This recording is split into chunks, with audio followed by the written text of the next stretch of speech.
স্বার্থপর রে, বড়ই স্বার্থপর। বুকের মাঝে জায়গা দিলে যতন কইরা ভাঙ্গে রে অন্তর। অচেনা এক জংলা পাখি যতন কইরা বুকে রাখছি, বুকের পাজর ভাঙ্গা সে যে সাজায় অন্যের ঘর রে, সাজায় অন্যের ঘর। মানুষ বড়ই স্বার্থপর রে, বড়ই স্বার্থপর।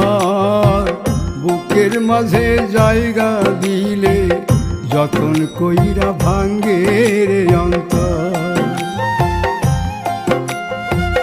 বুকের মাঝে জায়গা দিলে যতন কইরা ভাঙ্গে রে